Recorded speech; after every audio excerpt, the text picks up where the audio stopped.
ઉપરવાસમાં અવિરત વરસાદના કારણે નર્મદા ડેમમાં પાણીની સારી એવી આવક થઈ રહી છે, ત્યારે ડેમનો અદ્ભુત નજારો પણ જોવા મળ્યો। આ ડેમનો અદ્ભુત નજારો જોવા માટે મોટી સંખ્યામાં લોકો ઉમટી પડ્યા છે। મોટી સંખ્યામાં ડેમમાં પાણીની આવક થતાં ડેમના દરવાજા ખોલીને પાણી પણ છોડવામાં આવી રહ્યું છે, ત્યારે ડેમના કાંઠા વિસ્તારના ગામોને એલર્ટ કરવામાં આવ્યા। ડેમમાંથી પાણી છોડાતા 3 જિલ્લાના ગામોને એલર્ટ કરવામાં આવ્યા છે। પ્રવાસીઓ આ અદ્ભુત નજારો જોઈને ખુશ થઈ રહ્યા છે। અહીંનું વાતાવરણ એકદમ પ્યોર છે અને કુદરતી એકદમ હરિયાળી છે। અહીંનું શું કહેવાય, હવા એટલી શુદ્ધ છે ને કે આમ મનને શાંતિ મળે છે। અને આ પાણી છે તે છેક અમારા અમદાવાદ જિલ્લાના ધોલેરા તાલુકા સુધી આ પાણી પહોંચે છે। અમે જે પીવામાં બધામાં ખેતીમાં સિંચાઈ તરીકે પણ ઉપયોગ કરીએ છીએ।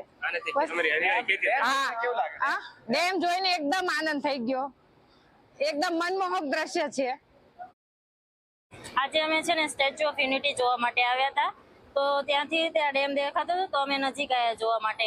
આ દરવાજા કોઈ ખુલ્લા તો નથી હોતા, આ અમારા નસીબ છે કે આ દરવાજા ખુલ્લા છે અને અમને આ દ્રશ્ય જોવા મળ્યું। એમ ખબર હતી કે આમ નર્મદા નદી ક્યાંથી વહે છે એ નથી ખબર કે કઈ બાજુથી વહે છે।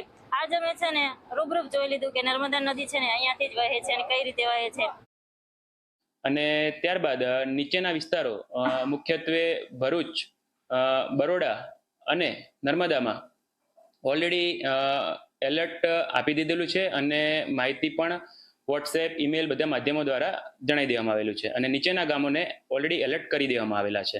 તેના માટે ઓલરેડી ગઈકાલે પણ એ બાબતે ત્યાંના આરએસી મામલતદાર ટીડીઓ જોડે ઓલરેડી એ લોકોને હાલના ડેટાના આધારે અવગત કરેલા છે।